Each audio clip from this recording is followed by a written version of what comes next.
Olá, boa tarde. Espero que estejam todos bem dispostos, com vontade de ouvir mais uma história. Hoje vou falar de uma nova heroína, uma das minhas heroínas, a Maria de Lourdes Pintacilgo. Espero que já tenham ouvido falar. Ouço com frequência dizer que não, o que é uma pena, mas hoje vou ficar a saber algumas coisas sobre ela. Teve uma vida tão rica que não consigo dizer tudo.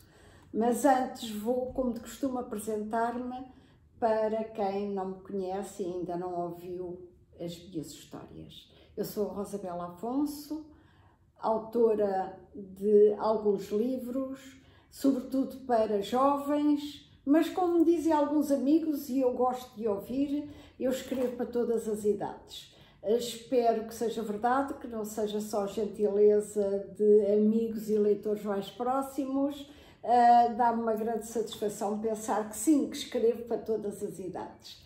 Este livro foi a minha homenagem a uma grande mulher, a uma das minhas heroínas reais. Maria de Lourdes Pintacilgo foi a nossa primeira e única primeira-ministra em Portugal.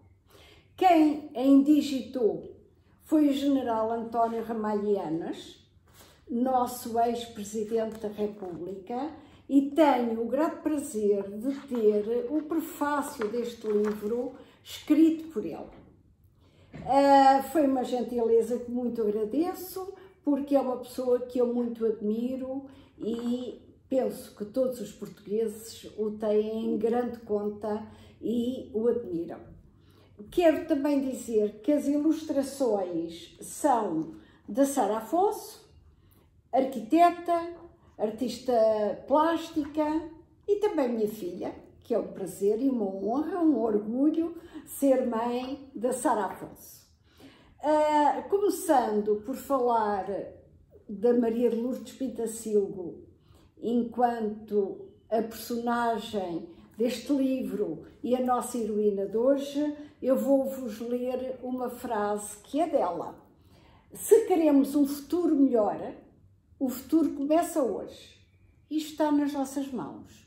Isto disse a Maria de Lourdes Pintacilgo e isto diz da sua forma de pensar e atuar, porque ela foi sempre muito determinada, com objetivos muito bem delineados e que fazia por cumprir sempre.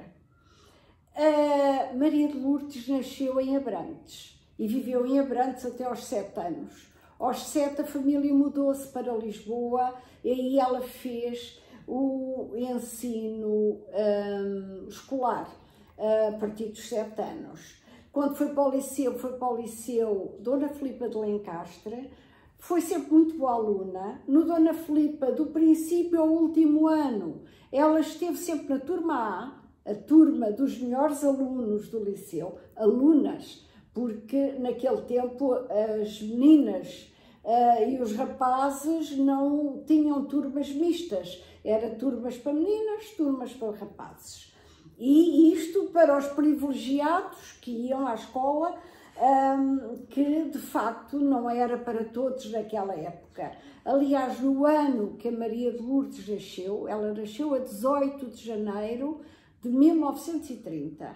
No ano que ela nasceu, a população analfabeta ultrapassava e muito os 50%, quase atingia os 60%. Veja como era triste viver sem saber ler nem escrever e como a grande parte da população portuguesa não sabia ler nem escrever. Maria de Lourdes foi sempre um espírito forte, muitas vezes estava doente, algumas vezes teve que faltar às aulas porque estava doente, porque foi uma criança frágil, mas nunca isso esmoreceu ou deixou que o seu aproveitamento escolar fosse menos bom. Foi sempre muito boa aluna, muito interessada nas artes, gostava de dançar, de cantar, gostava muito de fazer teatro, escrever peças de teatro. Sabem que na época não havia televisão, nem jogos, nem Playstations, nem telemóveis, e as famílias ao serão entretinham-se com música, a declamar poemas, as crianças a fazerem teatros para a família. Era muito engraçado e era muito bom para as famílias, porque as tornava mais coesas. Hoje distraímos-nos muito com a televisão. E a Maria de Lourdes gostava imenso de escrever peças e representá-las para a família. Entretanto, já no liceu, começou a destacar-se não só por ser muito boa aluna, mas também pelo dom de oratória. Em determinada altura, quando o Patriarca de Lisboa foi à escola, ela foi escolhida para fazer o discurso de recepção e esteve muitíssimo bem, toda a gente elogiou muito o seu discurso, o que disse e a forma como disse. E continuou assim pela vida fora, e quando foi para o Instituto Superior Técnico tirar Engenharia, continuou a ser muitíssimo boa aluna. Entretanto, passou aquele período negro da história universal, que foi a Segunda Guerra Mundial, um período triste, e ela guardou memórias desse tempo muito mau. Entretanto, terminou o seu curso de Engenharia Química, e não foi por acaso que escolheu Engenharia Química, foi porque pensou que, tirando esse curso, poderia ajudar o seu país a desenvolver a indústria e a produção nacional e dessa forma também desenvolver e abrir hipóteses de emprego, e que seria bom para todos, para o país e para as pessoas. E sempre muito preocupada. Vejam como ela foi sempre um espírito inquieto e preocupado. Entretanto, passaram-se os anos, porque tenho que abreviar, e deu-se o 25 de Abril. E quando foi o 25 de Abril, as pessoas ficaram felizes. Foi como se o sol nascesse maior e mais brilhante a partir dali. Os presos políticos foram libertados, as pessoas vieram para a rua em alegria, em união, felizes, pensando que se tinham acabado aqueles dias tristes de repressão, em que as pessoas não podiam nem dizer o que pensavam sob pena de prisão, eram perseguidas. Foi um tempo tenebroso, o tempo anterior à Revolução do 25 de Abril, anterior à Revolução dos Cravos.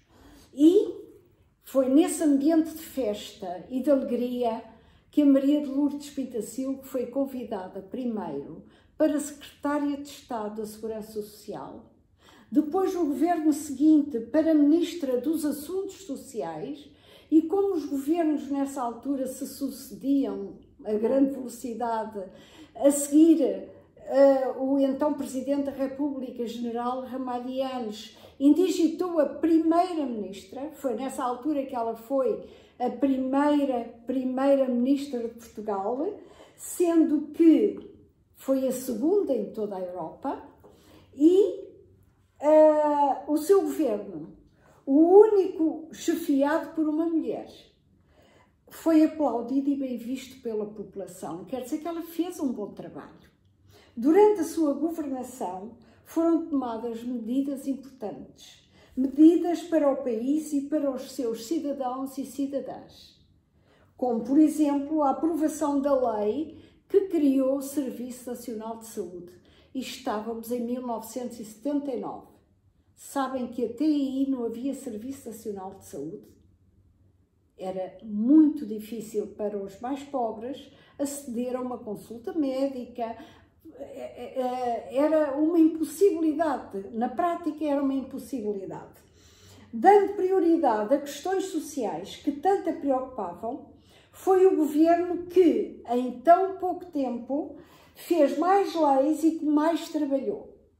Em apenas 5 meses aumentou o salário mínimo e as pensões de velhice e invalidez. Foi, de facto, uma mulher muito empenhada, uma cidadã absolutamente comprometida com o seu país e com os seus compatriotas. Ela trabalhou muito dentro e fora do governo, criou a rede de mulheres, candidatou-se depois à presidência da República, não ganhou na primeira volta, houve necessidade de uma segunda volta. Na segunda volta ganhou o Mário Soares, mas depois foi convidada para ser deputada ao Parlamento Europeu e aí fez, como sempre, muito bom trabalho e, desculpem, queria muito dizer-vos aqui que o seu trabalho centrou-se na Comissão para o Desenvolvimento e Cooperação e na Comissão dos Direitos da Mulher, sempre a tentar privilegiar quem mais precisava, onde havia mais falhas na igualdade de oportunidade e sempre a tentar corrigir o que estava errado. De facto, devemos à Maria de Lourdes Pintacilgo muito em Portugal, todos nós, e deixou uma mensagem que eu gostaria de vos dizer. Cada pessoa faz a diferença e deve acreditar, como ela sempre acreditou na sua capacidade em mudar o mundo e cuidar o futuro. A frase e a preocupação é dela. Eu apenas tento homenageá-la e transmitir-vos o valor dela, transmitir-vos quão importante para todos será se imitarmos estas heroínas de carne e osso, estas heroínas reais. Espero que tenham gostado do pouco que ficaram a saber da Maria de Lourdes Pintacilgo, curiosa e brilhante, e que queiram ler muito sobre ela. Podem começar pela sua biografia. Maria de Lourdes, um exemplo, uma inspiração para todos nós. Um abraço, até breve.